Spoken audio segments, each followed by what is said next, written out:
Welcome back to Too Hot for TV. We're the podcast that looks at all things extended universe for your favourite films, TV shows, and whatever else we can dig out. Today, I'm jumping into the world of Star Trek, and I'm joined by David Kitchen from the Doctor Who show. David, welcome. Thanks, Dylan. It is a pleasure to be here. Very excited to be talking about Star Trek, something I very rarely get to do. Amazing. Well, let's jump straight into it. Presumably, you're a Star Trek fan. When did you become a Star Trek fan? Are you a big Star Trek fan? It's not the biggest TV series that I'm a fan of. You know, Doctor Who is bigger, Blake 7 is bigger, but it would be competing for sort of, somewhere at the bottom of that top 5 slot, particularly when you talk about 90s Trek, which was really my era. So I discovered Trek on a visit to the UK in 1991, where my parents were busy doing something and they put the TV on and there was an episode of Star Trek The Next Generation. And as an 11-year-old, I've gone, this seems pretty cool. There's spaceships and lasers and sci-fi crap happening, and said to Dad, what's this? And my dad, being a sci-fi fan, explained what Star Trek was. And then when we got back to Australia, I started to dig into it. Now, I had a look, Dylan, and I was actually quite surprised to find that Encounter at Farpoint, even though it went out in the US in 1987, didn't hit the UK until September of 1990, and didn't make Australia until the 2nd of November 1991. So that was a big part of me discovering Star Trek. But I discovered The Next Generation particularly in a very haphazard sort of manner, because the video releases at the local video library were actually running ahead of the TV broadcasts, because they were being brought out on a US schedule, not an Australian schedule.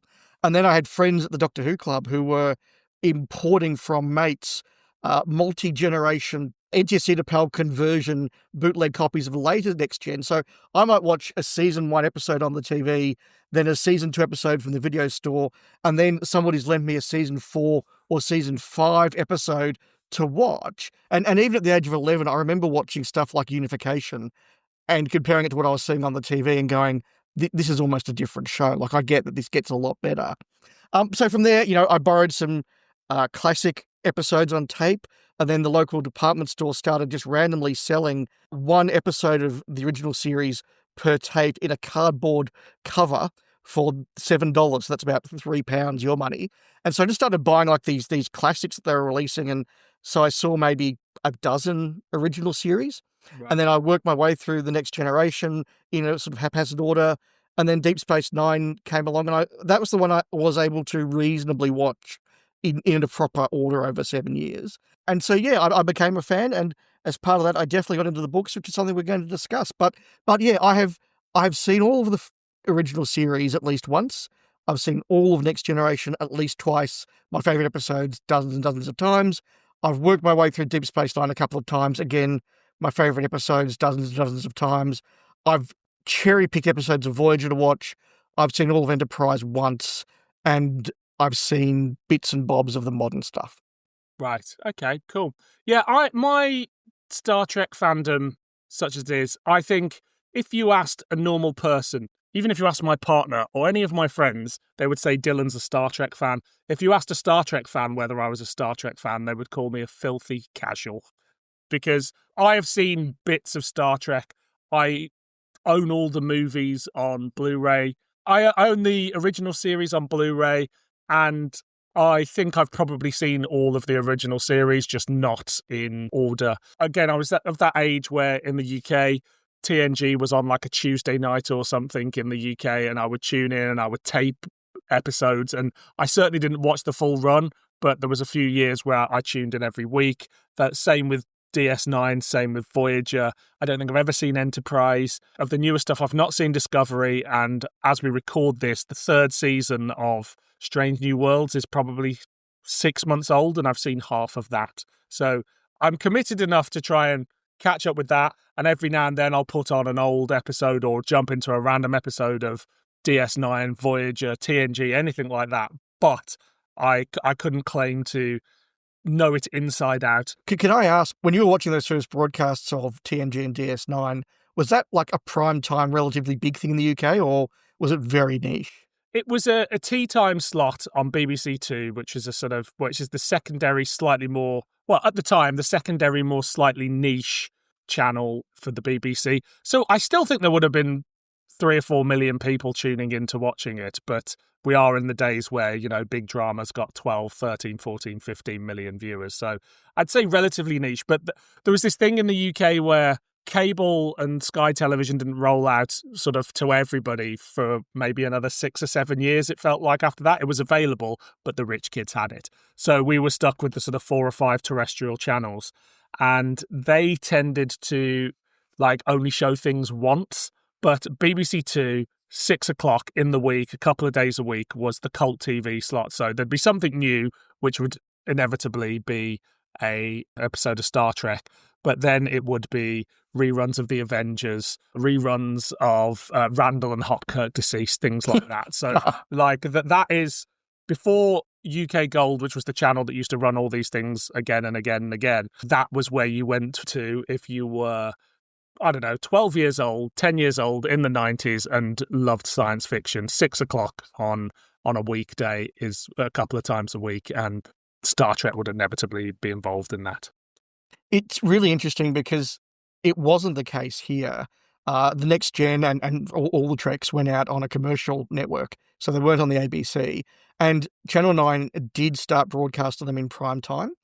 And then they very quickly realised that whether you put them on at dinner time or you put them on at 11 p.m, the same number of people tuned in, because Star Trek fans would watch Star Trek whatever the time of day was, and there was no casual audience. So it very quickly got shunted to sort of 10:30, 11 p.m. on an evening. And infamously for us Star Trek fans at the time, it often came on on Thursday night after the Footy Show. And the Footy Show was the highest rated TV show in Melbourne at the time, right. And it went out live because there would be, it was part footy chat, part variety show, and it would go out live, and it was the highest rating thing in the city. So if they were like on a roll and just hadn't done all their bits yet, they would just let that keep going for sometimes an hour over its allocated slot. So if you wanted to set the video timer for Star Trek, you basically had to set a 3-hour window and hope you caught it. Right. It was an interesting way to consume things because, and again, if you weren't a big fan, then you would miss episodes. And I mean, fortunately, a lot of TV like TNG was designed that, it was 45 minutes. And even if there was a sort of returning character or ongoing arc in some way, you could just dip in for 45, 50 minutes and that would do. And I regularly did. Like, I've got very fond memories of watching those things. And I did own a handful of videos. There was a Q box set, which I was at my dad's over Christmas, and I found it in a box. During lockdown, I digitized all my old tapes of stuff I've recorded off the TV, and there must have been 20 episodes of TNG and probably the same for Voyager and DS9. And they were obviously things that I did go back to and revisit again and again. So there's a few episodes that I know incredibly well of every iteration of Star Trek, and many that I've never seen.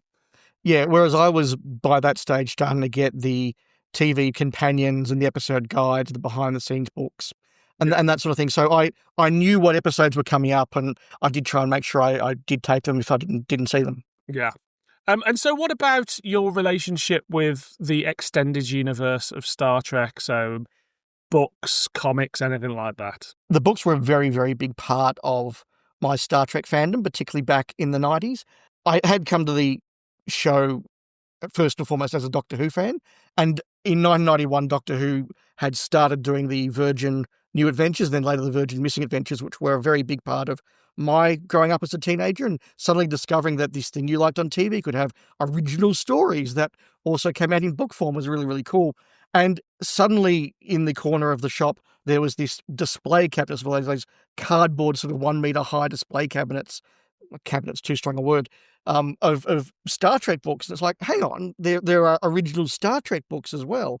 And I started to buy a couple of those, only having pocket money, of course. I couldn't afford most of them. So they were ones that I would go down to the local library and go and borrow what they had on the shelf.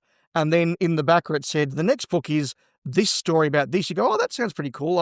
I'll order that in from another library so that I can read it. And suddenly discovered that I was reading probably as many Star Trek books as Doctor Who books for a period there. And certainly when Dreamwatch magazine became a thing in I reckon the mid-90s, one of the reasons I was buying that was because it was covering the tail end of TNG, but all of Deep Space Nine, all of Voyager. It was my sort of window into that. And although I was never a formal member of the Star Trek Club in Melbourne, Enterprise, that was started by two people who were on the Doctor Who Club committee that I was a member of. So we all, like, it's Australia, it's a small city a long way from anywhere. So if you're a fan of sci-fi, you're kind of all hanging out together anyway. So Star Trek and Babylon 5 and Doctor Who and Red Dwarf, all those fandoms coalesced and crossed and interbred in Melbourne in the 90s. You make a good point about Dreamwatch.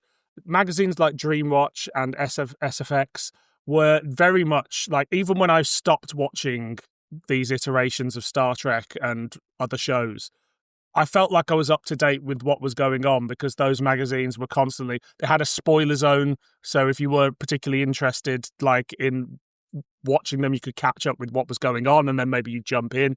Again, I was a member of a Doctor Who group that then became a general sci-fi group. We'd all huddle around a VHS player in the back of a pub, and they'd have second generation copies of things recorded off the TV in America that hadn't been shown in the UK. So inevitably, like, I think that's the first time I saw the TNG finale was, I don't know, maybe 6 months before it was broadcast in the UK, because someone had got a tape sent over from a friend in the States. And, like, again, so you're watching it out of order, and you've got a handful that you bought on video, you've got a handful that you've recorded off the TV, you've seen most of them live and never seen them again, and then sort of jumped in there. So it was kind of how we consumed our media before there was box sets and before there was streaming. Yeah, absolutely. I did buy a few TNG videos. They were $20 for 2 episodes in Australia. And that was very much picking and choosing, and that's sort of doing that equation of, okay, well, that's 2 classics back to back on one tape. I'll buy that one. Yeah. Well, that's one classic, but one absolutely shit episode. So is that as good as 2 decent episodes, and sort of making that 13, 14-year-old equation. Deep Space Nine, I basically tried to buy as many as I could. But even then I was going, okay, there's 2 not great episodes and 2 non-arc related episodes on this tape, so I can skip that one. Yeah. So my DS9 collection had maybe 70% of sort of seasons 3 to 7, whereas TNG was like maybe 20 tapes across the 7 seasons. In terms of my relationship with that sort of extended media, I didn't have a huge amount of stuff. I collected a lot of the action figures. I was at my dad's at Christmas again, and I was rummaging through my old stuff, and I found a bunch of Star Trek books, but they all looked very much pristine condition, never read. And they must have been something that I picked up in a sale or something like that, because, you got limited pocket money, and I would have been spending it on Doctor Who things largely. But there was a box with about 6 or 7 Star Trek books in that, maybe I'll dip into at some point in my adult life. I couldn't say whether they're any good, whether they were classics, or whether they were things that perhaps were not looked upon fondly. But certainly within, my dad's kept all my old stuff from when I was a kid. There is a good, like, couple of boxes full of Star Trek bits of merch and stuff like that from the sort of mid-90s. Yeah, one of the great things about being an adult with a disposable income and the internet is that I have been able to go back over the last few years, and all those Star Trek books that I borrowed from the library because I couldn't afford them to have my own copies at the time, the ones that I've really got fond memories of, I've gone, I can own this now. So you go onto eBay, you find a reasonably priced copy, and I've started to just collect and reread some of those ones, because it's just, I think it's really important to emphasize that the time that I was 11, 12, 13, 14, all of these ranges were coming out. The Virgin books in Doctor Who, the pocket books for Star Trek. In about 93, Star Wars starts for the first time in 10 years doing original fiction with the Heir to the Empire trilogy by Timothy Zahn. So suddenly it's like, oh, that's another franchise I can start reading books from. And so that sort of love of sci-fi in book form and that peak sci-fi nerd teenager era sort of all coalesced with all these series just doing all these books, and it was just a kind of a wonderful, amazing time that I don't think has ever quite been replicated. Yeah, absolutely. As you say, now everything's there at a click of a button, and you only need to be time rich if you know your way around the internet to find sort of bootleg copies of things, and you can have everything that you possibly wanted from a TV show or film or what have you, which is what this podcast is all about, exploring those parts of it. But certainly, from my point of view, being a big Doctor Who fan, as much as I wanted to get into Star Trek, I am 10, 11, 12, and I have a very small amount of pocket money and only one birthday and one Christmas a year to try and cram in all the stuff that I really want. So a lot of this stuff I'm very familiar with the covers because I stood staring longingly at them in magazines or in shops, but never having consumed them in any way. So it's really nice to jump into this stuff. Yeah, and then suddenly, school studies actually become time consuming and there's only so many books you can read. Yeah, absolutely. I mean, I look around, I'm sat in my little office at home now, and it is definitely full of stuff that I wanted as a kid that I'm now able to own. As you say, you get older and you get a bit more disposable income and you're like, I could get that book that I wanted when I was a kid, which is great fun. Yeah. And my dad, who's in his 70s, does a similar things with stuff from when he was a kid as well. So, Wow, that's lovely. Too hot for TV. So let's jump into our first choice, which is Imzadi, a Star Trek The Next Generation book by Peter David, which came from Pocket Books on August 1st, 1992. Now, I wanted to get an idea of what was going on in the Star Trek world at the time. Principal photography on Star Trek Deep Space Nine had begun, with the first live-action scenes on Emissary filmed on Paramount. Series 5 of The Next Generation had finished in June, and Series 6 would start in September. That was being broadcast in America.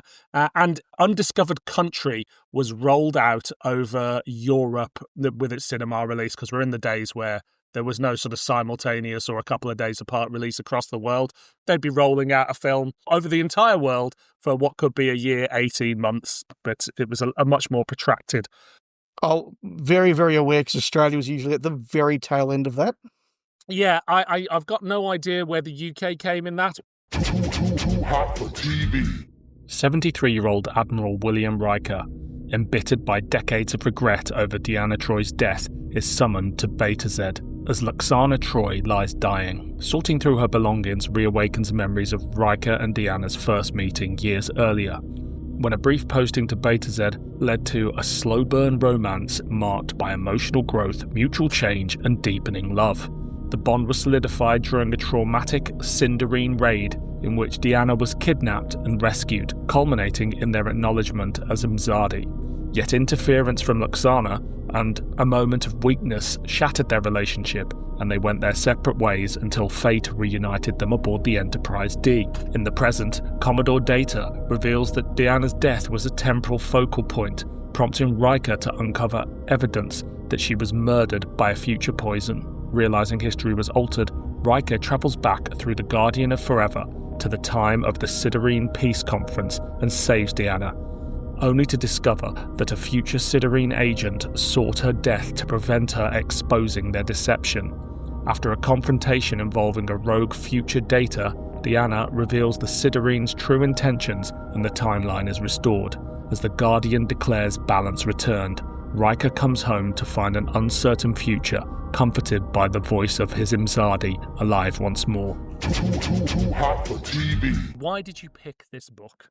So when you were asking me to pitch some stuff to talk about, I went back and thought, what is it that really meant something special to me in terms of spin-off media? And for the reasons we've already discussed, the Star Trek pocket books were very, very much a big part of my nerd childhood, my nerd teenage years, because it just was a way of consuming more of something that I loved. And often in a way that was just, I want to say too broad and too deep, but that's not the series we're doing. It's just a way that is, outside of budgets, outside of constraints. And so I have very, very fond memories of reading these pocket books. And before we talk about Imzadi particularly, it's probably just worth noting here that Pocket Books was a division of the publisher Simon & Schuster, who I hadn't realised until yesterday are owned by Paramount/CBS. So Obviously this was their officially licensed tie-in media, because they had the rights to Trek from 1979. They were doing interspersed sort of original Trek novels from 81, which I didn't realise, but started doing TNG books in July of 1988, which is only after the end of Series 1. And I do remember reading some of those very early TNG pocketbooks, and it was very clear that they were based solely on season 1, and no one really had quite an idea of, how this show was meant to work and how these characters all worked, although they're better than the Deep Space Nine ones, where they clearly started writing the books at the same time they started making the TV series. Right. So those first few books have clearly been written without the authors seeing any actual Deep Space Nine. They just got scripts and, stills to go off. So these would come out on a regular basis. They were very well available in shops down here. But in between sort of doing these books on a monthly basis, 1 month would be a TOS one, next month would be a TNG one, etc. They'll do these big hardcovers sort of once every year or maybe 1 or 2 a year. They'll do these big hardbacks, which were sort of really, really fan-inspired type stuff. So the first one of those that I read was called Reunion, and that was where the crew from Stargazer, Captain Picard's old ship, his crew all come along for a reunion for sci-fi reasons, and they all tell stories about their time on the Stargazer and what happened to Wesley Crusher's dad and all that sort of thing. So very, very fan, deep lore type stuff. And the next one I read, which I didn't have a copy of at the time, but I did borrow from the library, was Imzadi, which had a really evocative cover with the Guardian of Forever at the top, Dana Troy, and then a young Riker and an old Riker. And I read that as a probably 13-year-old and just thought this was the most amazing, magical piece of Star Trek fiction that I'd ever read. It just, it was exactly right for a nerdy 13-year-old. I have very, very fond memories of it. I didn't own it at the time because it was one I couldn't afford, but it was one that I have eBayed since and now have a very bashed up second-hand copy because that's about all I could afford on eBay. So yeah, just a really, really fond memories of this. Amazing. So I mentioned to a few people who like Star Trek that we were covering this book, and people were very interested. So are you aware of any reputation it has within Star Trek fandom? It's a reputation that's really hard to pin down. I think that at the time, to the extent I knew other Star Trek fans, there was this sense of, this is one of the really good ones. And it certainly sold very well, and it was very well known.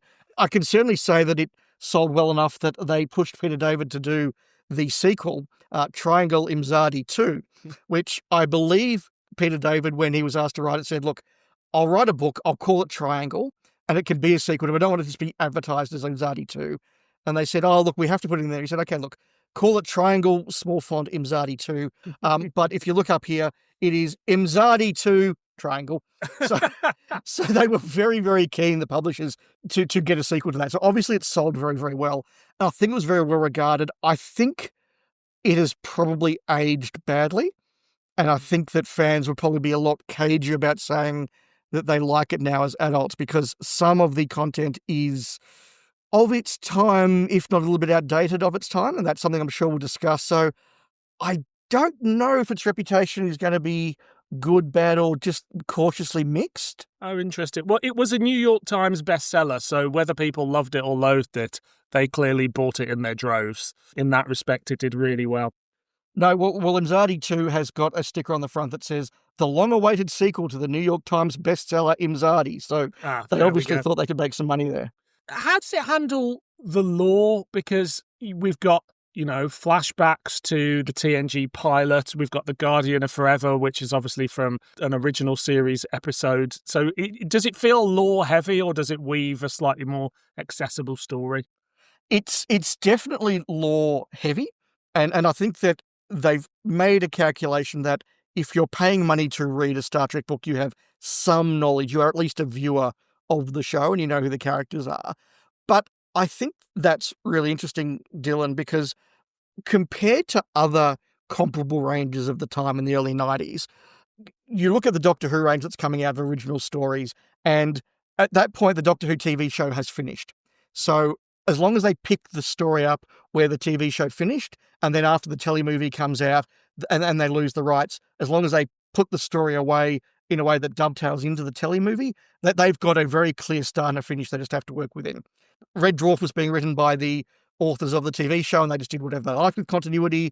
Star Wars was being watched like a hawk by Lucas Films and various productions, so if they did anything with lore, it was very, very much checked out by the franchise, and you can see where stuff like characters that Timothy Zahn uses in his Star Wars books turn up in the computer games like TIE Fighter later. Star Trek's in a different position because it's actually being made contemporaneously to the books. So using Imzadi as a really good example of that, this, as you said, is written and then it's released between seasons 5 and 6. So it's very lore heavy and very, very accurate up to the end of season 5. What then happens is, because the TV show is being made, suddenly it becomes out of sync with lore and continuity very, very quickly. So just a couple of examples I noted. In season 6, in Second Chances, Riker's middle name is given as Thomas. In the book, it's given as Thelonious, because Peter David obviously thought, hey, I can invent Will Riker's middle name. This is really cool. And the TV show's gone, no, we'll do that. Thank you. All the stuff about the Riker Troy backstory in the episode Second Chances doesn't quite dovetail with what we read in Imzadi, so it's out of sync with the lore there. And obviously the Troy Worf love story that happens in season 7 of the TV show doesn't match at all with anything in the book Imzadi. So it's very lore heavy and very accurate until the TV show overtakes it. But then you get to Imzadi 2, which is all about retconning all of the Diana Worf stuff. It basically retcons everything that Imzadi got wrong in retrospect. I think what you say about, if you pick this up, the authors have sort of calculated that you know something about Star Trek is true. But even with, I'd say, my sort of lack of knowledge or very holy knowledge of the show, I didn't have any problem picking anything up in this. There was certainly nothing that I went, oh no, I don't really know what this is. So it's definitely not aimed at a hardcore fan. You can be a casual fan like me and pull it off a shelf and read it. And I don't know whether it explains properly what the Guardian of Forever is until the end of the book, but it does explain it. But I guess that's just a mystery if you've never seen the original series that the book is going to explain at some point. But certainly, there was no, what is this moments? It uses elements of the lore, but without it ever being impenetrable. And you mentioned Doctor Who there. Obviously we covered everything on this podcast as first and foremost Doctor Who fans. And there are certain books, quite a few books in the New Adventures range, which were being published at the same time, where if you gave this to somebody who had never seen Doctor Who, or just remember Tom Baker and John Pertwee, they would have no idea what was going on in the books. Whereas this is, from beginning to end, it works as just a sort of standalone Star Trek book, I think. Yeah, and Peter David does have a few paragraphs in there which are clearly meant to sort of ease that friction a little bit. You'll make a reference to Edith Keeler, for example, and you won't then go and explain the whole plot of City at the Edge of Forever to the reader, but there will be a paragraph just explaining very quickly that Edith Keeler was involved with Captain Kirk when he went back through the Guardian of Forever. So there'll be just enough for you to go, okay, I know what's going on, that's fine. And, if you don't know who Loxana Troy is, she's described adequately. You can go, well, she's an overbearing aristocratic mother. And, yeah, if you've seen the TV show and you know that Majel Barrett Roddenberry plays her, you can add that performance into your mind's picture. But there's enough there that anybody could go, I understand exactly what sort of matriarch this character is. Yeah, absolutely. So, in terms of a story, is it a competent one? Does it work? How do we feel about the story that Peter David weaves? I read this for, I think, the 4th time last week in preparation for this podcast. And I must admit, when I picked it up and saw it was 350 pages, I did have a moment of, why didn't I pick one of the little ones? Why didn't I pick a nice 200-page monthly release? You got to have big pockets for this pocket book. Well, as I say, this originally was a hardcover. So although I've got the paperback here, you can see the hardcover. Just I'm showing Dylan over the Zoom is much bigger. However, I read it in about 3 days. I picked it up and had no problem reading this at all. It just flew through my mind in the most lovely sort of way. It was very, very easy to read. And I think really, really well told. Part of it is because it is very heavy fan wank, and I'm a fan, so I don't mind being wanked occasionally by literature. But also the structure of it is just really, really lovely. It moves between eras in a really useful way that keeps the story interesting. I'll talk a bit more about that as we dive deeper, but yeah, just a really easy, lovely read for me. How about you? Yeah, very, very easy. It's not something, as I said, that I've experienced before, but it captured the tone of TNG, I think, for me perfectly. I think the prose style is one that is very accessible. And as I said, the story itself is accessible. And there are bits of fan wank that make me go, oh, I remember that, and probably stuff that went completely over my head. But as I said before, it doesn't stop me from enjoying the story. I love the tone of it. I love the gruffer, older Riker who's seen the love of his life pass away and things like that. And I love all the sort of alternative timelines. I'm a sucker for an alternative universe, alternative timeline in Totally. any bits of sci-fi. So, like, from the moment it starts and I realise, okay, we're not in the correct timeline, all of a sudden I'm like, okay, I'm in from the start. So it was very easy to consume. Although it's interesting, we talk about how TV lore overtook book lore with this book.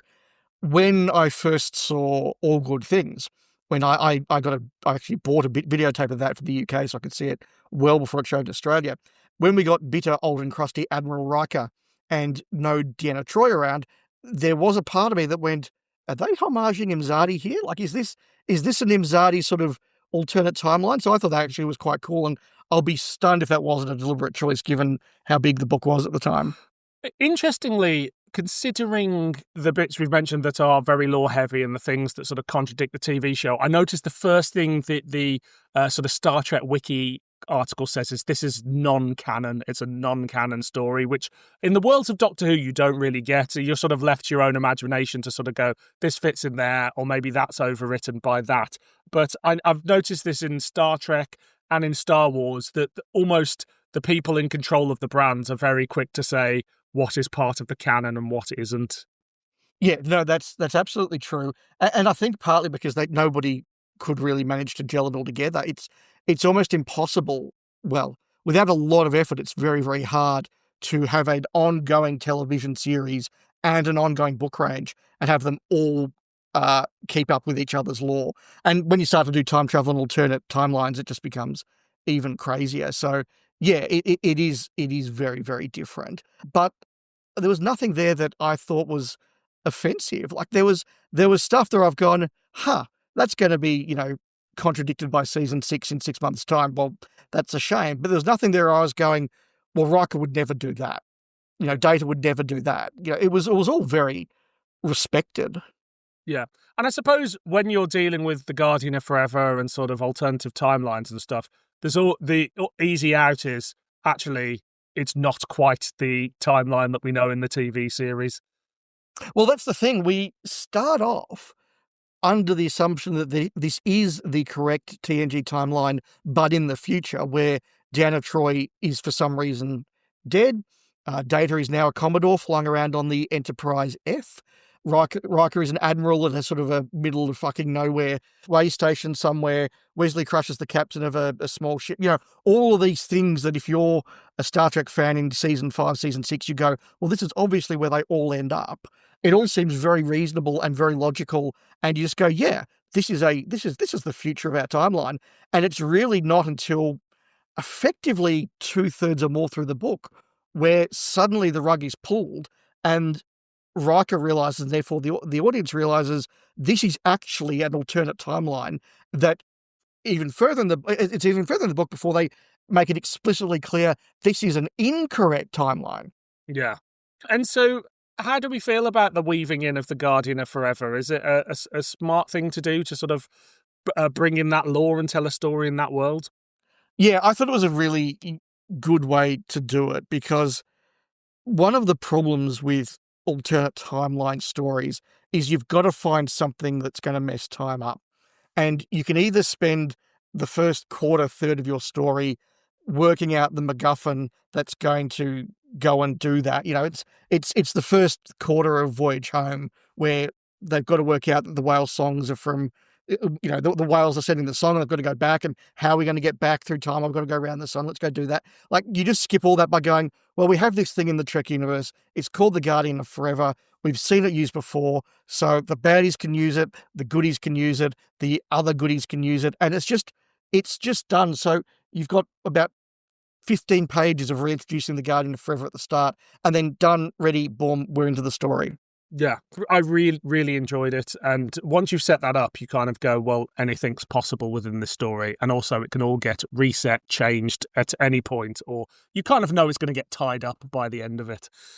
Yeah, and it's important to note that about half the book, it's less than I expected it. Like, my memory was that the flashback to the origins of the Troy Riker relationship, which we'll get to in a moment. My memory was that was about 3/4 of the book. It's actually only about half.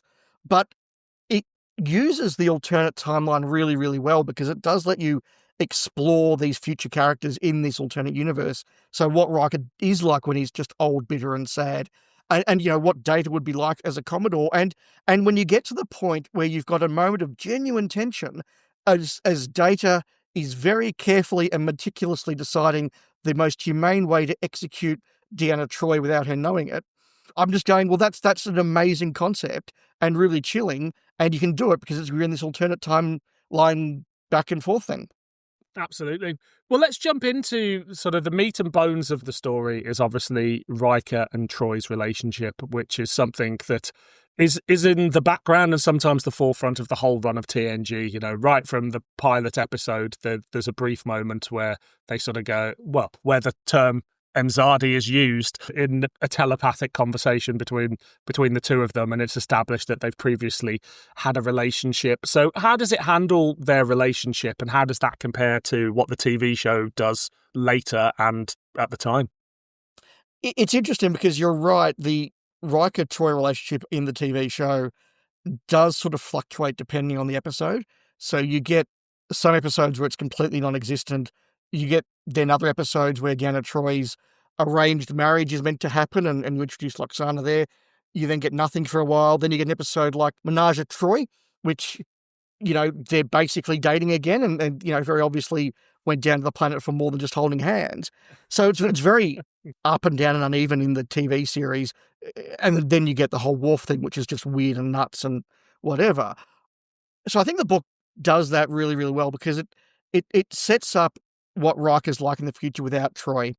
It then has the death of Loxana Troi, which actually was something that I had really vivid memories of reading from when I was about 12 or 13. Like those scenes of the dying Loxana and what she says and does to Riker have sat in my mind's eye for 30 years. So they're really, really powerful scenes. And that leads to Riker sitting down with an adult Wesley Crusher. And Wesley's like, tell me the story. And Riker's like, okay, well, this is how I met Deanna Troi.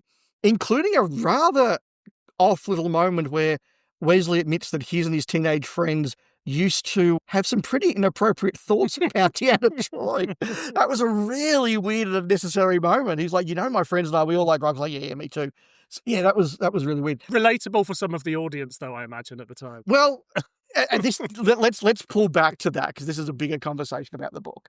I think that the way that it sets up and tells the relationship origins of Deanna Troi and William Riker is really well done. It takes time. It talks about what sort of a man Riker was when he's just about to be promoted to lieutenant commander. He's on the up and up, and then he gets posted for 3 months to Beta Z as the Starfleet attaché, and he doesn't want to be there. He doesn't want to be on the planet. He just wants to be up there trying to be Captain Kirk's record.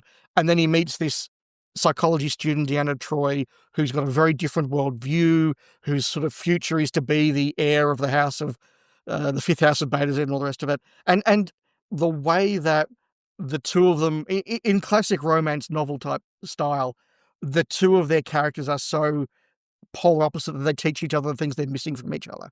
And it's done with all that. It's done with Loxana Troi hovering over the whole thing in a way that is, I think, far more credible and more given more respect than most of the appearances of Loxana in the TV show are, frankly. And in the middle of it all, you have a bit of a space adventure because the Sindarine Raiders are coming to raid some art treasures from Beta Z, and that just allows for enough danger to ensure that Riker gets his hero moments and can impress the girl Western style. I think it's all there. It's all lovely. I'm not a big romance person, but I bought it, and certainly at the time it was written there, nothing contradicts what you see in the show. Yeah. I think there's a weird thing about Star Trek.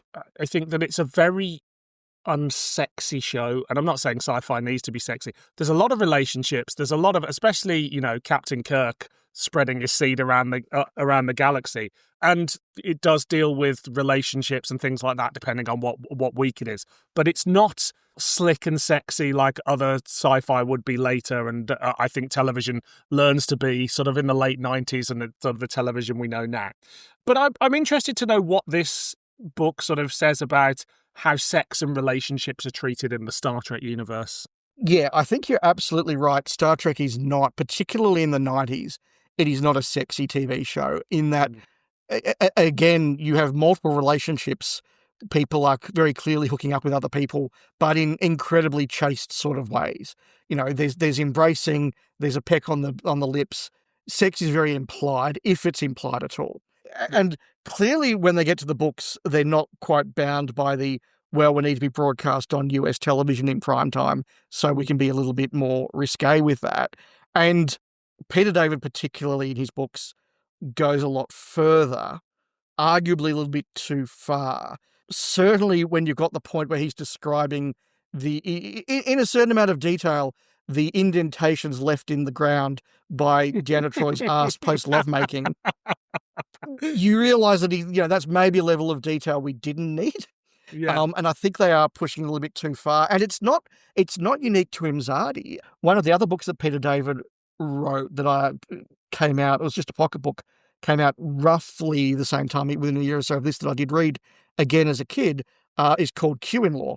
And the main plot of that is about Loxana Troy setting her sights on Q, because Loxana Troy always has a different person she wants to shag every episode, and having sort of worked her way through Picard and Riker and a few others, this book's like, well, what if she wanted to shag Q? How would that look?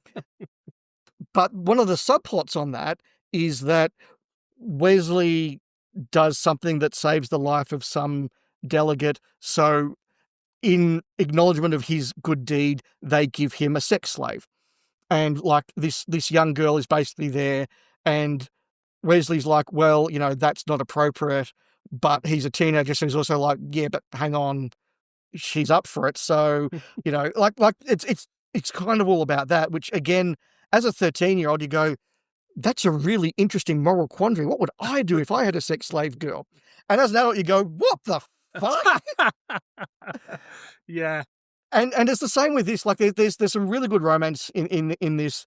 For the most part, Deanna Troy really gets to be the stronger one in the relationship. She's the one that Riker's just, like every other woman in the book, Riker walks in and they go, oh my God, Riker, you're so awesome, let's shag. And Deanna Troy's the one where it's like, no, I don't do that. And they actually have to, meet at an intellectual level. So it works on that until the moment when Deanna Troy gives in, and suddenly it's just the author being an avatar for half of Trek fandom going, let's discuss over several chapters what screwing Deanna Troy is like. Yeah. And that's a bit icky. Yeah, absolutely. It's very much told through the male gaze in terms of how heterosexual relationships function. I don't know how sort of realistic that is from a female point of view. I guess while we're there, we're talking about things that have aged badly. So let's delve a bit further into that. I just want to say, it does remind me, again, and we're coming to this as Doctor Who fans, of a number of the Virgin New Adventures where very clearly the author desperately wants to shag Ace and or Sophie Aldred. And it makes it very clear. And you read them now and you go, okay, I get you're a horny 24-year-old, but dude, this is ick. Yeah. It's a very similar vibe. Do we know how old Peter David was? I actually haven't dared look him up because I'm worried it's going to be like John Peel, and it's actually going to sound that he has no excuse whatsoever. Given that he did pass away last year, I don't think he was super young at the time. Yeah, I mean, I do think in the 90s, you go through quite a lot of this fanboy written literature, whether it's officially canon or it's in a fanzine somewhere, and there is a certain amount of projection of horny teenage fantasies. And again, when I'm 13 reading stuff like this, it's probably slightly more relatable for me, but you sort of go, oh wow, this is a really adult, edgy take on Star Trek, Doctor Who, whatever. But when you're sort of in your 40s, you go, actually 24 is quite young to be writing a book like this comparatively, and it's all a bit icky, and it is very much still in the teenage boys fantasy realm, even at 24, rather than I've got an adult take on sex and relationships and the nuances of this relationship. So yeah, some of those things were a bit icky. I should say, actually, I should have mentioned this earlier, I listened to the audiobook first of all, which is very much abridged, and then I had a look online and it was missing a lot of the slightly ickier stuff, so I then went back and read the actual book because I didn't feel like actually I could give a clear review and discuss some of these things with you today. So yeah, if you want a more sanitized version, that there are still bits of it in there, then check out the abridged audiobook, which is about 3 hours. But as you say, 3 hours, you're not getting 350 pages of. No, and indeed, I happen to know that with the audio adaptation of Q-in-Law, all the Wesley sex slave stuff is absolutely cut out. That does not make the abridged version either. It's also very interesting, like the contrast. If you have somebody walk in on a couple on TV in Star Trek: The Next Generation, they'll both be reasonably clothed.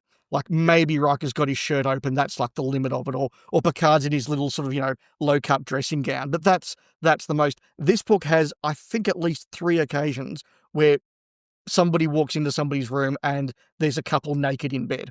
Like it actually happens on a regular basis, which again, you can do because you're in the book. So is it right to explore things beyond the TV show? Yes. Is the thing that you most want to explore when you're relieved of those limitations, people walking in on other people naked? Maybe not the choice I would have made. Because, like, for all the liberalness of Star Trek's future, it's not in the era of free the nipple and there's girls walking around topless or anything like that. It's just not. It's not that world. There's still restrictions in terms of. I know part of it's where it sits in TV schedules and things like that, but it's not. It's not that Starship Troopers moment where the men and the women are in the showers together, for instance. No. I mean, let's face it. 90% of Star Trek's philosophical sexual liberalism is Gene Roddenberry's view that women in the future should be free to shag him as much as they want. Yeah, fair. So are there any other things within the book that have aged badly, or is it mainly how it treats Troy and women? That was the only thing that I really sort of felt uncomfortable, not even uncomfortable with, just sort of like rolled my eyes a bit at. Yeah. And did you pick up anything?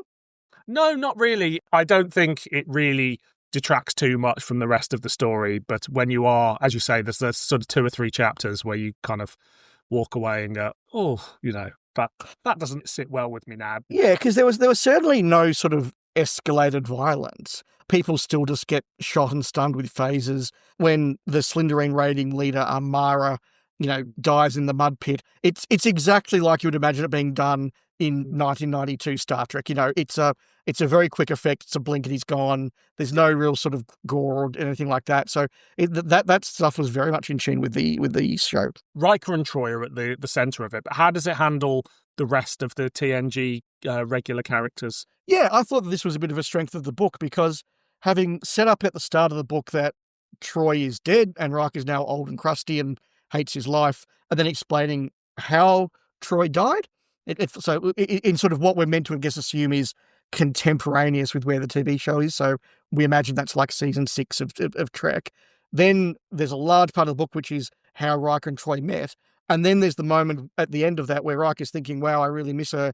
And old Riker walks in and goes, hey, young dude, the timeline's been screwed around with. This is what the rest of the book looks like. And then you have sort of the back 30% of the book, which is all about restoring the timeline. And so Riker has to go back to the actual contemporary Enterprise. Let's call it season 6 Enterprise. And that's pretty good. I think that Data certainly comes off very well here because you get the fun of the contemporary Data who has no idea what's going on. And then you get Data from the future who's been sent back to stop Riker from the future changing things in the present. And that's where you have Data going, well, it is actually my mission to make sure that Deanna Troi dies. And this conference happens as it happens without Deanna Troi going, hang on, my powers go, you're a baddie, you're up to no good, and the conference is, counts. Like that's the focal point of everything. So Data's job is to make sure that Troi dies before she can do that. And I just think there's some really wonderful characterization because you get the tension of Data about to kill Troi. And not in a nasty way, just Data going, well, if I broke her neck here, that would be quick and painless and she wouldn't cry out, which is good for everybody involved. Like it's humorous and terrifying and tense, but it feels like real Data. Yeah. Crusher, to the extent she's there, feels like real Crusher. Picard feels a little bit more like grumpy earlier Picard than later Picard, but he's not in the book all that much. No. As with the TV show, they're filming different episodes at the same time and certain characters take the forefront. But it was only when I got to the end I was like, there isn't actually that much Picard in this book. But, I'm fine with that. Yeah, and like the TV show, the books do the same thing. Well, there'll be a Picard-heavy book. There'll be a Crusher-heavy book. Another of my favourites, Boogeyman, is a Wesley Crusher-heavy book, which actually treats Wesley Crusher as a serious and self-aware sort of teenager, which, as a teenager at the time who literally copied Wesley Crusher's haircut, I really enjoyed. Amazing. Much like you, I really enjoyed the Data stuff because one of the appeals of TNG is how they handle the Data character, which kind of comes to the forefront in several episodes. And of course, First Contact, it's sort of heavily played up there. I like that Data's obviously constantly learning, but is also very fact and data driven and trying to do the right thing in that respect. And the book just allows you to jump a little bit more into his psyche and his thinking in a way that in the TV series, his whole quandary will be done in a couple of sentences. Yes. So I think Data's somebody who, if I was to jump into more TNG extended universe stuff, I'd love to read some more books that were very much focused on him. Yeah, that's absolutely right. I think Data's internal monologue is one of the most interesting things you can do in a book, yeah. Yeah. We've talked a bit about Doctor Who here. The ultimate comparison between what was going on in Doctor Who fiction, extended universe fiction at the time, and this book. Is there much more you want to say on that part of it? I think that there are similarities in terms of the very lore-heavy, trying to prove that they're going beyond the bounds by doing a lot more sexy stuff is contemporary to both of them. I do think that the Star Trek books feel like a more, in inverted commas, professional outfit, in that they're being done by a big publisher, they're hitting the New York Times bestseller list. I'm fairly sure they're not taking fan submissions in the way that the Doctor Who books were. So there is, I think, a sense that, I think at this point, Star Trek, particularly in the US, is a very almost mainstream thing, in a way that Doctor Who is now in the UK basically a dead thing. So one range is trying to make mainstream stuff that is actually going to be sold in the millions, and Doctor Who's making stuff written by fans to an offshoot of a publishing company with 2 employees that is being read by a few thousand fans. So it's really different. And I think then you have another level again with Star Wars, where you've got like serious authors writing very serious books that are having serious money put behind them. I think so. I think this is much more true to the TV series and not in any way less interesting because of that.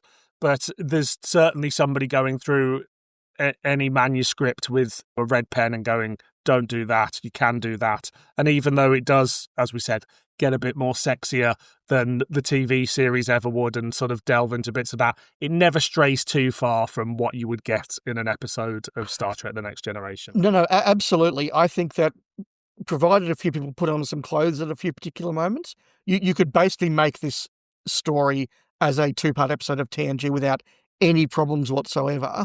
You couldn't say that about most original fiction in Doctor Who. Yeah, absolutely. Is there much more you want to say on Imzadi? I think I'll just say that the one thing the author does very well is get all the characters right to the point that Loxana is an actually interesting, thoughtful, and sympathetic character rather than somebody I just find annoying when she's on television. Fair.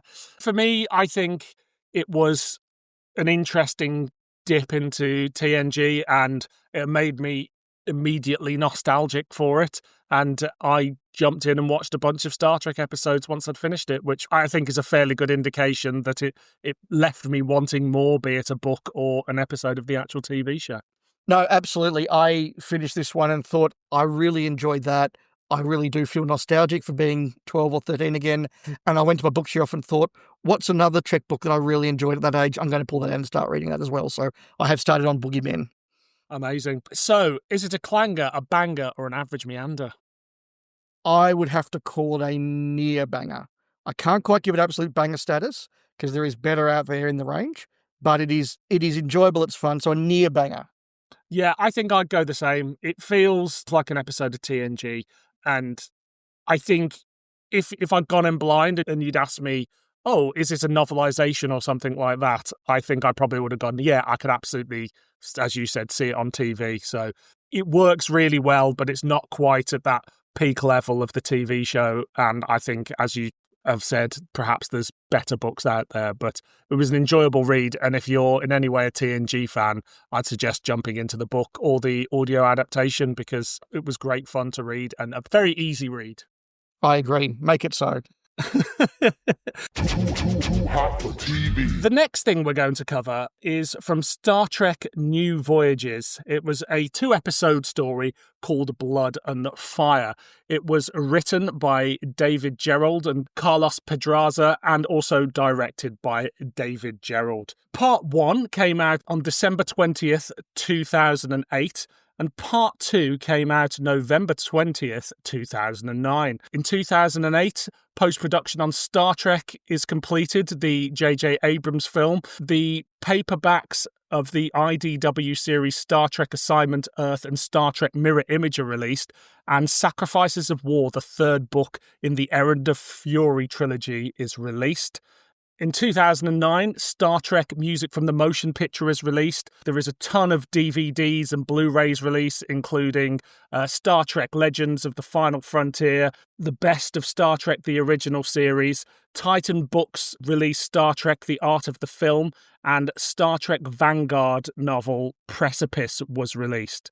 So that's sort of what's going on in the Star Trek world at the time. So have you got any memories of anything happening there? Any fond thoughts? Any negative thoughts? I certainly remember the Star Trek movie coming out in 2009, and I have heard of some of those books, but I've read a couple of in a couple of those ranges, but no, I haven't read any of those specific titles. When that Star Trek movie came out, that certainly was the time Star Trek felt the most mainstream in the UK for me, where people I know who never liked Star Trek, have never seen Star Trek, were suddenly like, oh, I'd love to go and see this. This looks really cool. And indeed, my partner Daisy, who I know has seen no Star Trek apart from those 3 films, and I imagine if one Sunday I said, oh, should we put this on? She would have no problem, in a way that if I said, do you want to see Strange New Worlds? She'd go, absolutely not. Yeah, look, I think that's probably right, although I think some of the other earlier movies were quite mainstream as well. Voyage Home, which is the most financially successful one, if you adjust for inflation, is kind of well known. First Contact was pretty well known. Although a point that you've made on podcasts in the past, Dylan, is that like Doctor Who, even Doctor Who at its most successful and Star Trek at its most successful, even though they're both cultural phenomenons, they still aren't ever that successful. They're never Star Wars successful. They're never Marvel successful. They're never sort of doing, that Harry Potter successful. Like, they've got a cap, but you're right. I think to the extent that Star Trek is actually seen by the mainstream, it is the movies, particularly, I think, 4, 8, and 2009. Yeah, I remember First Contact, kids in my school who were not into Star Trek going to see that and thinking it was really cool, because it is a really cool movie. And yeah, likewise. It's a great sci-fi movie. And I think Star Trek, the sort of 2008, 2009 iteration, was that version of that. It was suddenly a mainstream movie that just people got excited about. And for a lot of people, it would have been the first time they'd seen Star Trek, or the first time they'd seen it since they were 10 years old and remember it on TV as something they were watching while they were eating their beans on toast. Absolutely. No, I had a similar experience when a day at the cricket was rained out. My mates said, let's go see a movie. That Star Trek movie looks pretty cool. I was like, look, I saw it on, opening night with a bunch of Star Trek fans, but I'll see it again. Don't worry. Too hot for TV. Peter Kirk, newly assigned to the Enterprise under the shadow of his famous uncle, James T. Kirk, is closely watched by Lieutenant Alex Freeman in sickbay, who is his lover. Kirk's decision to bar Peter from an initial rescue mission, replacing him with Alex, sparks resentment, but also reveals Kirk's fear of favoritism and loss. Alone together, Alex and Peter plan a future beyond Starfleet regulations, openly imagining marriage aboard the Enterprise, which they later inform James T. Kirk of. With both Peter and Alex eventually going on the mission, it spirals into catastrophe. When escape becomes impossible, Alex chooses to stay behind, sacrificing himself so that Peter and many others may live. His death devastates Peter, who is consumed by guilt and grief, believing Alex died because of him. James T. Kirk ultimately helps Peter understand that Alex's sacrifice was an act of love and courage, and he's not to blame. In the aftermath, Peter chooses to remain on the Enterprise, where Alex served and died, honouring their bond, as James T. Kirk acknowledges both Alex's place in the ship's legacy and Peter's right to belong, not as a protected nephew, but as a man shaped by love and loss. Too hot for TV. So, Blood and Fire, parts 1 and 2, although it's been edited together into sort of a movie format now. What is this, and why did you pick it? When you agreed that we'll do Imzadi as the first half of this episode, you issued me the challenge going, find something different we can pair it with. And I thought, Dylan's literally written books about fan-made Doctor Who spin-off stuff. So why not go down that path, which is where we've gone, which is basically a Star Trek fan-made version of Star Trek. So this is all part of Star Trek New Voyages, which for a while was known as Phase 2 or Star Trek Phase 2. This is basically a bunch of Star Trek fans who are in the industry.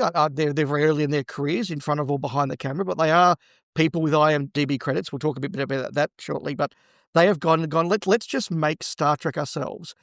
What's very interesting is that they're actually allowed to make Star Trek, and they actually don't play Captain Blurk and Mr. Spook.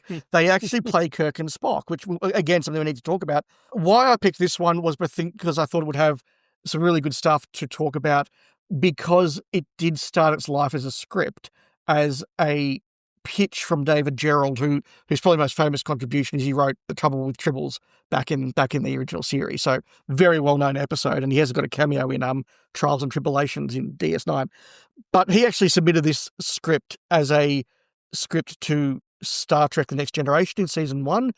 It was rejected outright. It wasn't sent to the writer's room to be worked out. It wasn't, look, we'll take the A plot but ditch the B plot and we'll give you some money. It's like, we will never make this, take it away and never show it to us again. And it became a bit of a legend. And so these guys have gone, hey, would you mind if we made your script? And he's gone, yeah, I guess so. And that eventually evolves to, as you said at the start, he actually becomes a co-writer in actually adapting the script for the fans. So I thought it's got a lot of things to talk about, and is a very interesting piece of Star Trek. It absolutely is. So, as you said, it's a fan film, and I don't mean that term disparagingly, because certainly in terms of what it achieves, it is very much of a high standard of fan films. There's an interesting thing where Doctor Who fan films, there's sort of two levels. There's BBV, who was sort of making Doctor Who in all but name, and in certain places licensing actual characters from Doctor Who, and these things were released commercially in the high street because they skirted around the copyright, as you said, with the equivalent of Captain Blurk. So you had the Stranger rather than the Doctor, but it was played by Colin Baker, who played the Doctor, whereas this is fans, and they are recast roles, essentially. But Doctor Who fan films, much like Doctor Who itself in its classic iteration, are a lot of times people messing around in a quarry or a forest somewhere, whereas this is set build, special effects, relatively big casts considering they're presumably dealing with a small budget. So even though it was made in 2008, 2009, very much it feels like an episode of the original series of Star Trek, production values and all, I guess.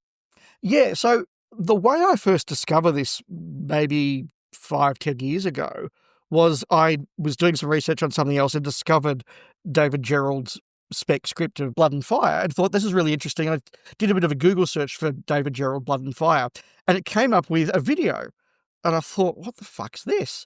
And I've clicked on it, and suddenly it's like, okay, this is clearly not proper Star Trek, but this looks pretty good. This can't just be a fan-made stuff. This isn't BBV.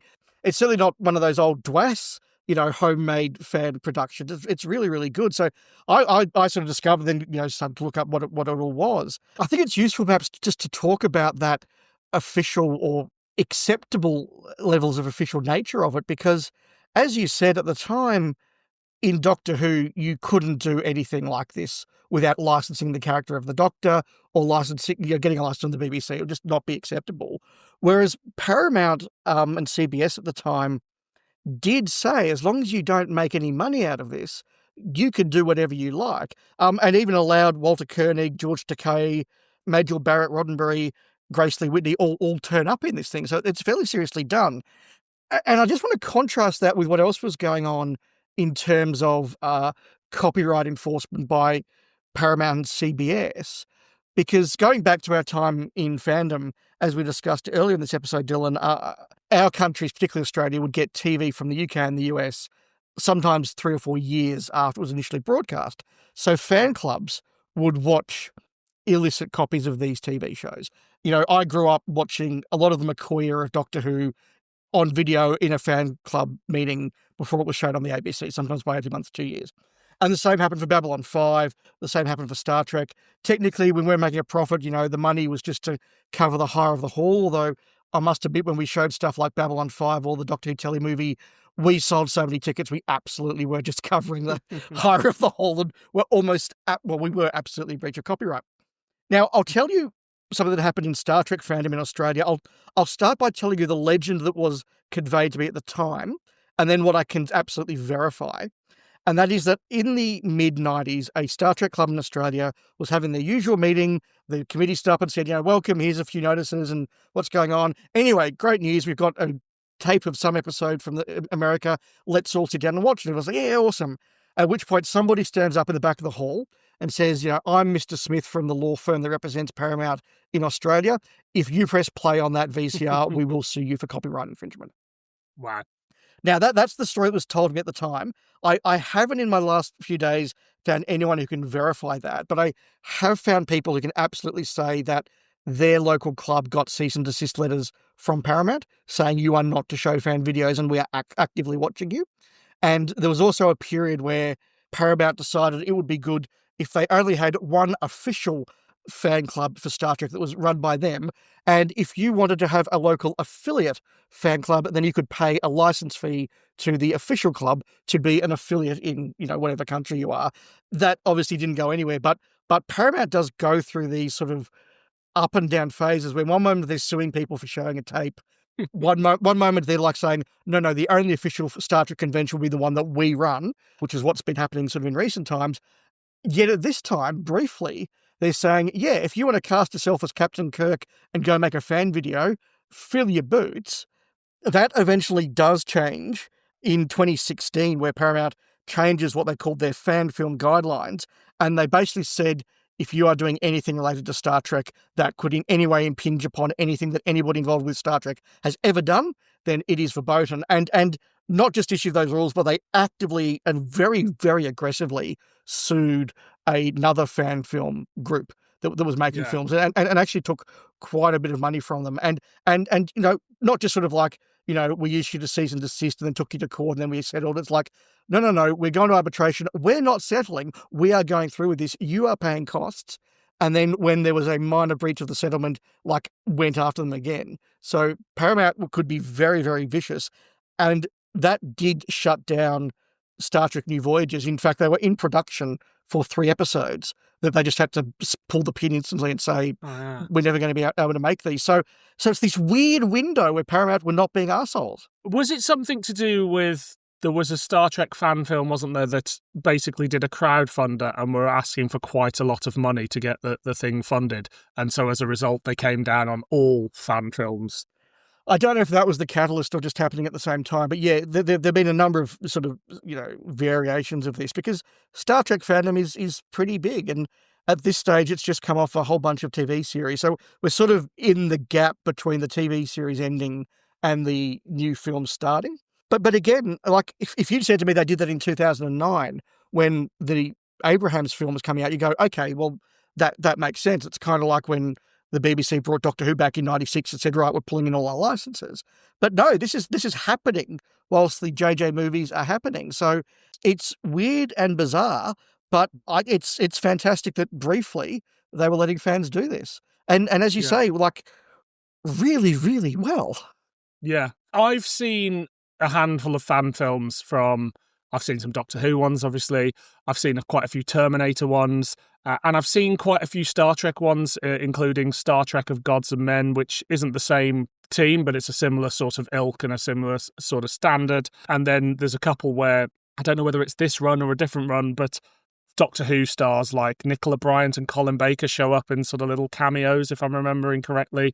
I've definitely seen those ones. But this one, I'd not seen it before, and the whole sort of premise felt new to me. Yeah, it's definitely new and different, and there are things that are very original Trek and things that are very not original Trek. But again, it's being done by serious professional people. Like the producers actually were trying to get into the TV industry, producing other stuff. Some of them went on to have really good careers. The guy who plays Peter Kirk, Bobby Rice, he has IMDb credits right up to the present day. Whereas Evan Fowler, who plays Alex Freeman, has one other credit, and that is a barman in the TV series Looking. So some of their careers took off, others didn't, but like they all have IMDb pages with at least one other credit. I think you can tell that in terms of sort of the standard of performances. Obviously, every character is recast, and we get the full old school Enterprise crew. So what do we think of the standard of performances and the standard of casting here? I would be very happy to say that there is no bad acting. I will say that there is some inconsistent acting. There are certainly a lot of actors who are very early in their craft, and some of the scenes you go, that's really, really good. That is proper television acting. And then other scenes you go, okay, you didn't quite have the range or the experience to do that at that point. So it is very inconsistent, but none of them are consistently bad.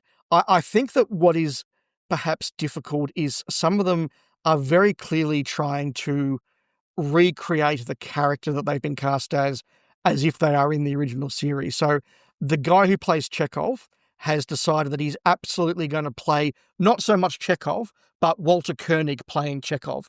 And he's aping the mannerisms, he's aping the accent, and that works reasonably well. He's actually reasonably good at that. The guy who plays Scotty has clearly decided he's going to play James Doohan playing Scotty. So you have someone doing a take on James Doohan's attempt at a Scottish accent, and that's just sort of a level of, it's just a couple of levels away from a real Scottish accent, and it just completely fails. And you go like, I know what you're trying to do. You're trying to do Jimmy Doohan's Scottish accent, but like he just gets away with it. Your copy of it is now a version too bad. Yeah, the Scotty is the weak link for me here, and Yeah. I'd need to see the actor in something else to talk properly about their skills as an actor. But you're right. James Doohan's charisma is lacking from trying to emulate that performance. Yeah, that's and a good way of so putting it just sounds like a really bad Scottish accent. So unfortunately, that was definitely the performance that didn't land for me. Yeah, and then you get like the guy who plays McCoy. And for most of that, he's a very capable actor. But when he's trying to do the DeForest Kelley irascible Dr. McCoy, that's something that requires a level of acting experience and craft that this guy just isn't at yet. I don't know if he ever got there. He may well, I don't know. But you know, if you're not DeForest Kelley, you can't quite pull that off. And it's not that it's bad. It's just we all know what he's trying to do, and he doesn't quite get there. Yeah, because they're all quite young and, as you say, early in their careers, some Yes. of which go somewhere and some of which don't. The guy who plays Kirk, for instance, like, I think he's sort of doing his own take on Kirk, but there are some throwbacks. He doesn't try and emulate the William Shatner of it all, which is a wise thing to do because you can only really parody William Shatner. I don't think you can sort of impersonate him. So I think he does wise and to do that. And I think I can see why he's got an IMDb credits list that sort of goes on and on and on, because he feels certainly like the most capable performer of the recasts. Yeah, and James Cawley, who plays Kirk, is one of the two people, along with Jack Marshall, actually founded the series. Yeah, but I think there's enough there for me to go, okay, that's still the character that I recognise. There are some shoddier moments where you're like, oh, a bit more time or a bit more experience, and this would really bring it up to scratch, because it's not quite at what you could call a broadcast standard, although at the same time, I have seen worse performances on television in daytime soaps and things like that. So, you know, who am I to judge? Yeah.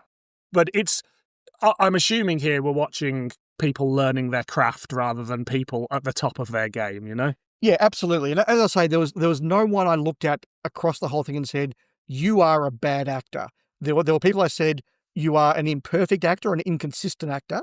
And there were definitely moments I've thought, yeah, you could not broadcast that performance. But it's a bit of a performance. It's not a whole performance. Agreed. So you said the script was rejected by TNG. So where does the script go after this, and how does it end up here? So it's written by David Gerrold, who obviously has been involved with Star Trek for a long time. essentially was rejected, and we'll go down this path, I suspect, in a moment, because it involved a homosexual couple and it involved an age allegory. And they were two things where the Trek production office / the network said, we are just not doing that, and we're kind of annoyed you ever suggested that. Please go away. And because it was rejected for those particular things, and because David Gerrold had been involved in Star Trek, he'd written for the original series, he'd written books, he'd written novelizations, and obviously was on the convention circuit in America. So, like, this was a sort of a thing that grew a bit of a legend around it. And so I think that's why fans knew about it, particularly because of the issues it explored and the lack of exploration of those as the series went on. So I suspect that's where it came from. I wouldn't be surprised if this was well known in Trek fandom and particularly the convention circuit. Let's jump into the meat of it. As you said there, the script was rejected because at the heart of it there is this gay relationship, which I think would have been a really interesting thing to handle in TNG in the 90s. It's the sort of thing that I think it's missed its boat and you couldn't do it now because LGBTQI rights have come such a way that seeing those relationships on television in primetime shows is normalised. It's almost an outdated story to tell now. But I think, in the 90s, we're certainly not telling those sort of stories until past the watershed. Or if we are seeing any sort of gay stories, they're very much scandal plot twists. When you see them in soaps, when there was a kids' TV show over here called Biker Grove and Grange Hill as well, they both had gay storylines, and it was very much, this is a bad thing, whereas it's a different, better take on that, I think. So how do you think it's handled? So I think it's handled very, very well. And I think it's important, as you intimated there, to explore the context of this, because it is a bit of a skeleton in the closet, black sheep, whatever terminology you want to use, of Star Trek, that this, what I would call in the British sense, a liberal TV show. Some would call it a progressive TV show. Many have had long fights over which label you use, but it is a show that has consistently wanted to show an optimistic future. A show that shows modernity. It had a very interracial cast in the 1960s. Networks didn't want to show TV shows that had black characters in some parts of America in the 60s. So, it has been a very modern and futuristic and spiritually positive show in that sense. It's showing, women in positive roles, although I'd argue it's not really until you get to Deep Space Nine you have really strong female characters who aren't the psychologist or the doctor. But they put women in good roles. They put, black characters in strong roles. They have Asian characters. They have a Russian character. They do all of these things except have any gay characters. And right across Star Trek in the 60s, the 80s, the 90s, the early 2000s, it is a complete blank slate in terms of gay characters. Gene Roddenberry did give an interview towards the end of his life, very, very close to the end of his life, in fact, where he did admit that he'd had to go on a bit of a journey with his own homophobia and an approach to homosexuality. And he was very confident there'll be a gay character soon in Star Trek The Next Generation. It wasn't. Rick Berman has given interviews saying that it was a very big mistake on everybody's part, that, Star Trek in his era never did a gay character. And, nobody's really quite sure why that is, but clearly someone was making a decision that there wouldn't be. And it's not until 2016 where Sulu is retconned in the movie to be gay that you get the first official on-screen appearance of a gay character. Then you get Discovery in 2017 where half the crew is somewhere in the LGBT spectrum, and, it sort of goes from there. And, you can feel the trauma of this in Trek fandom, because there's almost this sort of desperation to try and retcon that there wasn't this huge gaping intolerant hole at the start, in the middle of this so-called progressive program. Andrew Robertson, who played Garak in Deep Space Nine, has since come out and gone, no, it's okay. I was always playing Garak as bisexual. And it's like, well, that's nice, dude, but none of that comes out on screen. None of that was intended by the creators. So, that's a nice bit of retcon to make us all feel good. Lieutenant Hawk in the movie First Contact, there were rumours at the time he was going to be a gay character. The studio was very clear that was not the intent and he would not be gay.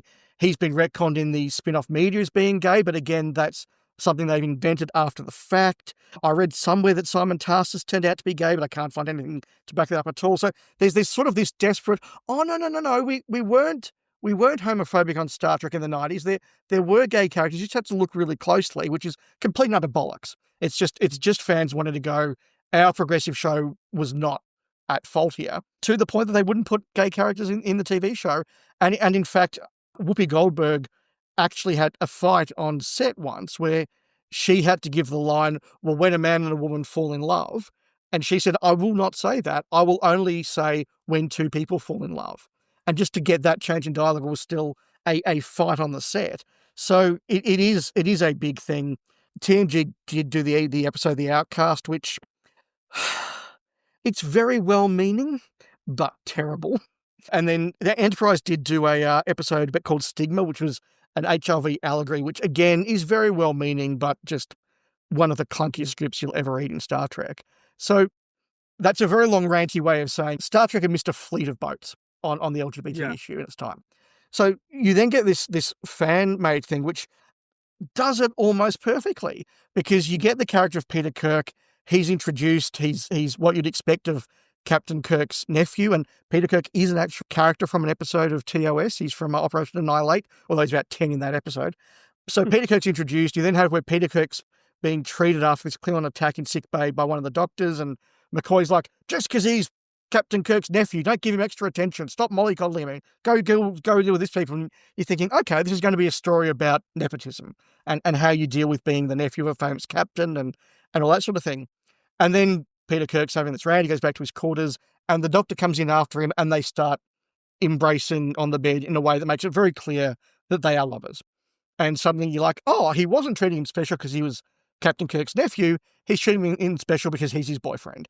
And it's not done in any way that's like, hey, everybody, let's look at this gay character. It's not done in a, oh, I'm glad my cabin mate's left now. It's just how two people who are dating would act when they're in each other's company. And it's done that way the whole way through. And it's just extraordinary that it's a fan film that does it so well when the main franchise wasn't doing it at all. Anyway, that's my view from someone with lots of views and rants. How did you feel about it all?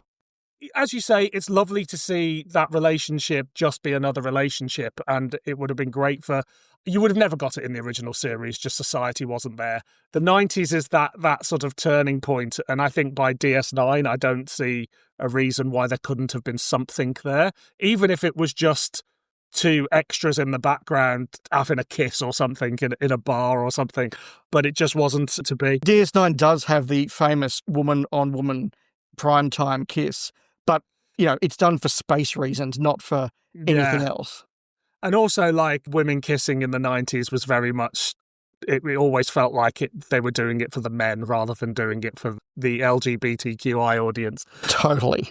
But there was one clunky line that got me at the start that sort of tripped me up, which is when Kirk goes, I didn't realise, or something like that. Or was I the only person that didn't know? I couldn't make that out of whether it was because they were in a relationship, because his nephew was gay, or because his nephew was getting married. Like, that was the only bit where I was like, oh, I think that needed a little bit of fine-tuning, because if it is because his nephew's gay, that shouldn't be an issue in the liberal future of Star Trek. Yeah, I also had a moment at that line, and I did sort of read it as, because Kirk's been sort of talking about how he's had this nephew. After Kirk's brother is killed in the original series, his nephew's sent off with some other relative to sort of be brought up, and he has sort of got that moment of like, well, I didn't really invest in my nephews growing up, and now here he is as one of my ensigns on the Enterprise. And I think he's realised just how much of his nephew's life he's missed by the fact that he has at some point come out, whatever the version of that is, in the 23rd century, and is in love with a member of his crew to the point where they're about to get married. And I think it is just that sort of almost sitcom-y moment of the person closest to him has just not noticed anything, but everybody else around him has. Yeah, you can sort of brush it off with that approach. I still think it has that late 90s, early noughties thing of kill your gays, which I think media is trying to get away from. But broadly speaking, I think it's just a well-presented relationship as you would present any others. And I think the two actors managed to convey the love and the chemistry between them. And I think it's very sweet. But it is quite obvious from the get-go that one of them is going to get killed. You're just not sure which one. Yeah, it is absolutely clear that the moment they both go on that away mission, at least one of them is not coming back. The only tension is which one.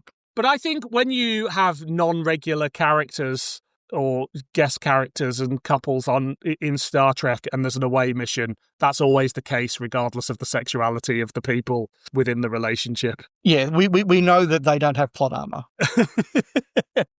So I think it's a lovely script, and I do think it's a shame it wasn't made. It would have been the sort of production that annoyed the right sort of people and made the right sort of people very happy, if that makes sense. And anything for that sort of representation in the 90s, I think, would have been really interesting. Yeah, and what's really important is that whilst, yes, it obviously has got a openly gay set of characters in relationship on screen, that's not the point of the story. The point of the story is all about this plague of bloodworms that's on board this derelict spaceship, and the Enterprise crew go over, and now they've broken quarantine, so they're at risk. And do we get them back, or do we have to destroy them with the ship? And then, suddenly you see the space worms, and my God, that's a creepy effect for an amateur production, but very, very well done.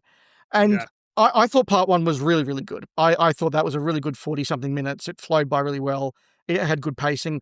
I thought part two wasn't quite as good because it really does slow down for about 20, 25 minutes where they're just like, okay, well, maybe not all of the crew's going to get back because we've got to send you back two at a time. So, okay, you two can go. Now you two can go. And now you two, and then you're sort of getting, more and more, and you get to the point where it's like McCoy, Spock, and, the other character left over. And you're like, well, I know which of these three is not making it out of this story. and it's done very well, but they do sort of spend a long time building up to how they're going to leave this one character on the ship. And in the end, he commits suicide rather than being eaten by the bloodworms. And then there's some good action, and then there's sort of 15 minutes of everybody talking earnestly over view screens. So I did think the pacing was perhaps a little off, and maybe if they'd done this as a sort of a 1 hour special rather than two 40-minute episodes, it might have worked out a bit better. Yeah, I think had this ended up in the Star Trek writers' room, even if it didn't get made, at some point someone would have gone, this is 50 minutes of television, not an hour and a half's worth of television. Did they successfully turn it from a Next Generation script into a original series script, do you think? Yeah, I thought they absolutely did that very, very well. It helps that it was written for season 1 of the Next Generation, which, let's face it, a lot of its stories were just leftover original Trek scripts that were left in a drawer for 20 years and then made, so it's not that hard. And David Gerrold himself said that before he got their draft, he was very impressed with what they'd done to turn it into an original script before he did a draft. There was no point, other than the obvious things that we've discussed, where I've gone, this doesn't feel like an original series script. All the characters are who they should be. The Klingons are being 1960s Klingons. Yeah, it was fine. Do you know who, was it just generic crewman of the week that was gay in the TNG version, or was it Picard's nephew, Riker's nephew, or whatever, do you know? I believe that they were new characters. Right, okay. One thing we do get in this is we get a cameo from Denise Crosby. How does she weave into it all? Well, Denise Crosby, who I think has now done more cameos or guest appearances on television than actually regular appearances in Star Trek Next Generation Season 1, I was very interested to see her there. I think that she performs the story perfectly well. I don't think it's her finest piece of acting, but it's not terrible.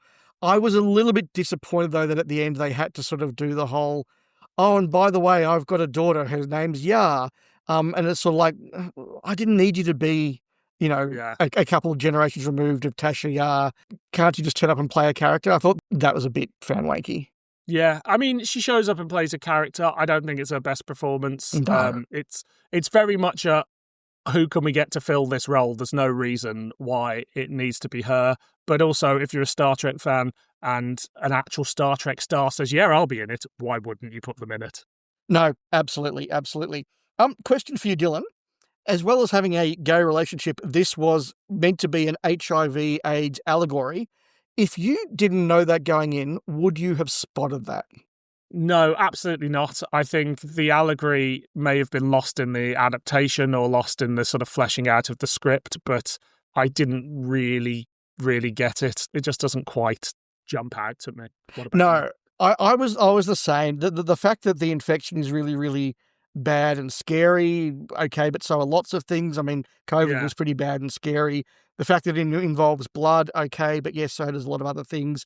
There was one line of dialogue where the doctors are talking to each other, and they talk about how even if they suppressed the viral load, you'd have to go on suppressant after suppressant, and it would be an ongoing process. And the language they used around that did feel very sort of early 2000s HIV medication terminology. But even that perhaps is a bit of a reach. But that was the only moment I thought, oh, I could see what they're saying there. So I don't know whether it was never there in the way that legend says, or it was just diluted. But if you hadn't told me there was an HIV/AIDS allegory in here, I would not have picked it. Yeah, no, I think that is a weaker element of the script. And I think there's certainly a story to be told there, but it's just they haven't quite nailed it, unfortunately. No, and it is one of those things, but that to work properly and to be a proper allegory and teachable moment, you need to have intolerance in the crew. It's kind of like in Balance of Terror in season 1 of Trek, where suddenly, one of the members of the bridge crew is a horrible racist because you need to talk about prejudice. And it just feels really, really weird that suddenly this random new member of the bridge crew is a horrible racist. And again, you sort of get a moment there where one of the crew's like, I've heard that there's this, bloodworm infection. I don't want it here. And everyone's like, well, that's a bit mean. It's like, yeah, you're right, it's a bit mean. Sorry, yep, Trek values. Yeah, like unless you have intolerance, you can't really tell that story. And if you have intolerance in the Starfleet crew, it just feels weird.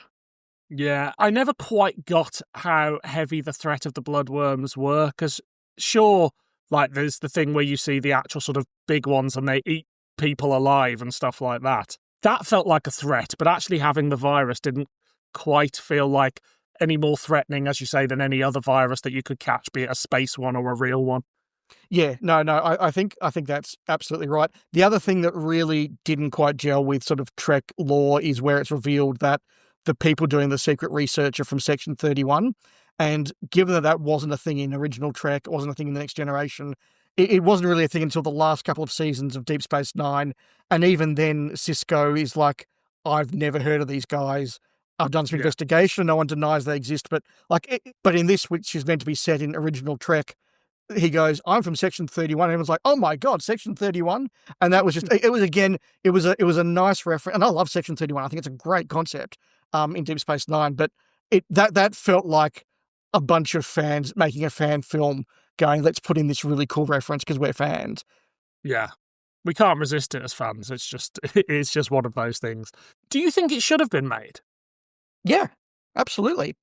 Fans making things to make themselves happy is always a good thing, and when they're not embarrassing, it's even better. And this is definitely not embarrassing. I mean, as I said, the acting's a bit inconsistent.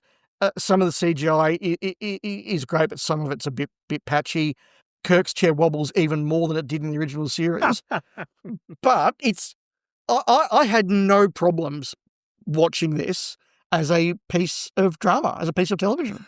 I think it actually works better as an original series script than it probably would have done as a next gen one, because it's not flawlessly executed in terms of the script, in terms of the HIV thing. Obviously you have the thing that HIV was not a thing in the 1960s, but it's sort of the areas where it doesn't quite succeed I'd be more forgiving of in the original series than I would have been had it been made as a TNG script, I think. Yeah, that's probably fair. But I can kind of see politically where things were at, why this wouldn't have been made by the TNG crew at the time, although I still think it's a shame that they weren't more liberal with their sort of relationships and castings of characters, or even their character bios in terms of homosexuality. But I can see why a mainstream station wouldn't have made it, which is an unfortunate thing of the times, but it is where we were at, I think. I can absolutely forgive season 1 Next Generation in 1987 not making something with a gay character.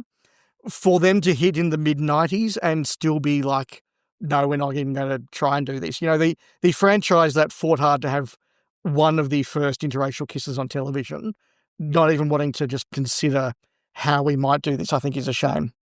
Yeah, it's a very mainstream American thing to not want to to delve into those relationships, unfortunately. And, great that we live in times that, as you say now, pretty much everybody's somewhere on the spectrum in modern Star Trek, which perhaps tips it a bit too much the other way, but who knows? That's a debate for a whole nother time. Exactly. Is there much more you want to say on this one? No, I've got all my notes neatly crossed out at this point. Amazing. I thought it was a great fan film. I think the production values were excellent. The acting did enough to sell the emotion of the story, the threat of the story. I thought death by the sort of physical bloodworms was suitably gruesome. Yeah. And nice to have a cameo by Denise Crosby and to see this script materialise in a visual form. So, it was a lot of fun for me. Clanger, banger, average meander. Look, if I was rating this compared to everything else in the Star Trek franchise, including all the televised series, the movies and the books, I'll have to call it an average meander. But if I'm judging it as a fan-made film, this has got to be a banger, because I can't think of any fan-made production from any other comparable franchise that is as good as this. Yeah, absolutely. For a fan film, it's in the upper echelons. But yeah, as an episode of two episodes of Star Trek, it meanders a little bit. Yeah. But it was great fun to see it, and I would advise anybody who, if you're a fan of Star Trek, go out and seek it out and see what the fans were doing, only 15 years ago now. Yep. And then go and watch a Dwas fan-made film to see the other end of the spectrum. Too hot for TV. Well, look, Dave, thanks for coming to talk to me about Star Trek today. It was great fun to jump into these two different iterations of Extended Universe Trek. If people want to find you on the internet and want to hear more of you, where can they find you? So I'm the co-host of the Doctor Who Show, which is a podcast about Doctor Who. I'm the co-host of Spacefall, a Blake 7 podcast, which is all about Blake 7. And I used to be the co-host of the Goodies Pirate podcast, which is now completed. If you are interested in any of those shows, look those up and you'll find me there. Amazing. Well, I will be back in a couple of weeks' time when I will be joined by Mark Harrison, and we'll be talking about the expanded universe of Coronation Street. Okay, so maybe for genre fans, you're not really feeling Coronation Street, but there might be some Red Dwarf involved, and there also might be some Russell T Davies, so don't dismiss it just yet. If you enjoyed this episode, please leave us a review on Apple Podcasts, as it helps people to find the pod. Look for Too Hot for TV on Instagram, TikTok and YouTube at Too Hot, 4 pod. That's Too Hot, 4 pod for the latest updates and additional content. But until next time, I've been Dylan. I've been Dave. And this has been Too Hot for TV.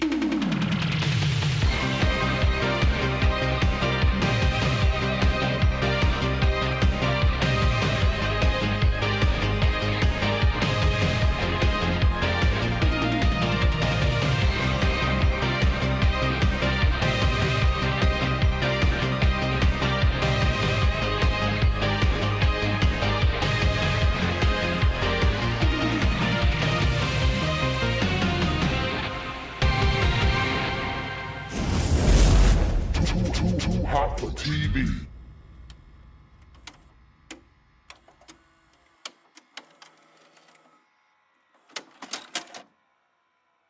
I own the classic series on Blu-ray. I've probably seen, the original series on Blu-ray. That's my Doctor Who-ness creeping in there.